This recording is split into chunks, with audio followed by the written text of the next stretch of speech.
Find the missing number, rectangle pattern puzzle.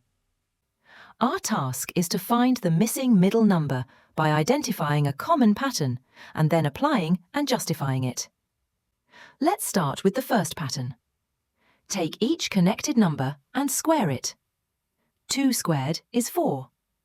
5 squared is 25. 6 squared is 36. Now add them together. 4 plus 25 plus 36 equals 65. And that exactly matches the middle rectangle number. Now let's check the second pattern to confirm our rule. 6 squared is 36. 8 squared is 64.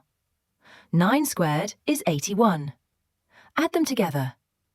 36 plus 64 plus 81 equals 181.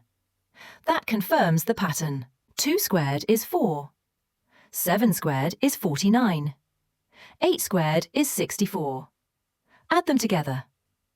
4 plus 49 plus 64 equals 117. Final answer. So, the missing middle number is 117. If you enjoyed solving this number puzzle, please like the video, share it, and subscribe for more logical reasoning and math challenges.